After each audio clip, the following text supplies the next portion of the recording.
If you're interested in learning about abolitionism and early women's rights activism through the story of a woman who was born a slave, took steps to secure her own freedom, was one of the first black women to successfully sue a white man in America, and became a notable public speaker despite not having the opportunity to obtain an education, this is the Black History Short for you.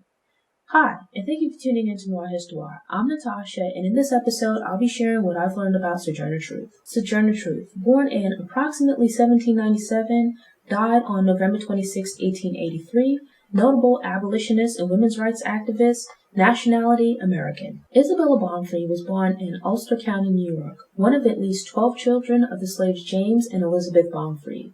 Her father had been captured in what is now Ghana, while her mother was born in America, the daughter of slaves from Guinea.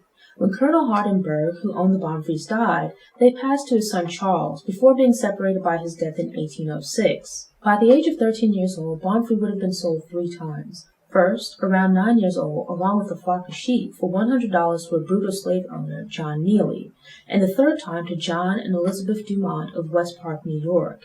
Isabella's first language had been Dutch, and it was at this point that she learned to speak English. In her late teens, Baumfree fell in love with Robert, another slave who lived nearby.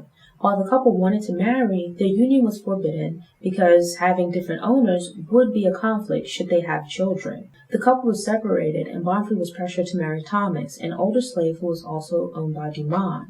Some sources state that Diana, Baumfree's first child, was a product of her relationship with Robert, while others claim that all 5 of Baumfree's children were fathered by Thomas. New York began a slow process of legislating the emancipation of slaves in the state a few years after Baumfree's birth. During the time that Baumfree was owned by Dumont, he had promised to grant her freedom on July 4, 1826, if she was patient. Baumfree kept her word, but when the agreed-upon date arrived, Dumont broke his promise and refused to free her. In retaliation, Baumfree simply walked off the Dumont property, taking her infant daughter with her. But she had to leave a son and another daughter behind because they were still legally owned by Dumont. She sought refuge with Isaac and Maria Van Wagenen in New Paltz, New York, who purchased her freedom for $20 when Dumont attempted to recapture her. A year later, New York finally passed the anti-slavery law, after which Dumont sold Baumfree's youngest son, Peter, who was 5 years old, into Alabama. This was illegal under the anti-slavery law and gave Baumfree grounds to take Dumont to court. With the assistance of the Van Wagenens, she was able to win the case, becoming one of the first black women, if not the first black woman, to successfully sue a white man in court. In 1829, she relocated to New York City with her 2 youngest children in tow.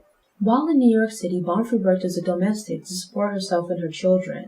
In the course of her work, she became a housekeeper for Elijah Pearson, a Christian evangelist.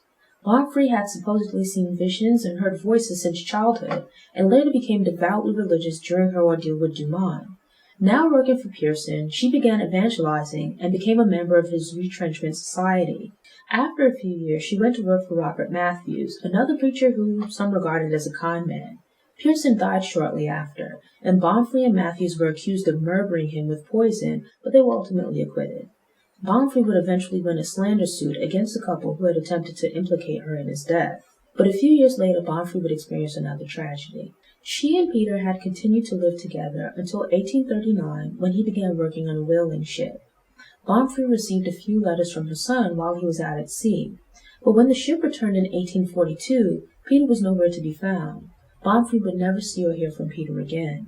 In 1843, at around the age of 54, Baumfree answered a calling to spread the word of Christianity. She changed her name to Sojourner Truth and left New York City to travel the country. During her travels, she met various activists and groups and eventually began to speak out against slavery and for women's rights. Over time, she developed a reputation as a powerful speaker, which drew large crowds. Her popularity allowed her to support herself by selling copies of her book, The Narrative of Sojourner Truth. And at the Ohio Women's Rights Convention in 1851, she gave the famous Ain't I a Woman speech, where she spoke about her experiences as a black woman. Like other notable black abolitionists and prominent figures during the Civil War, Truth helped to recruit black troops for the Union Army. She contributed to the National Freedmen's Relief Association and lobbied President Abraham Lincoln on behalf of the newly freed. She challenged segregation in Washington, D.C. by riding in streetcars that were intended for only white people. Truth tried to help the newly freed escape poverty by helping them to find jobs and lobbying the government to provide them with parcels of government-owned land in the West. Truth's daughters lived in Battle Creek, Michigan, and she had settled there in the 1850s.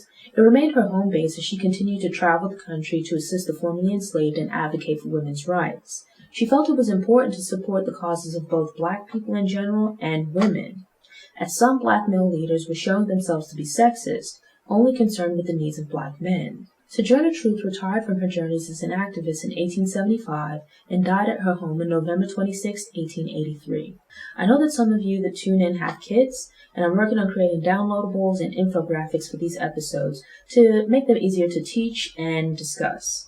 Keep an eye on the website because that's going to be coming pretty soon.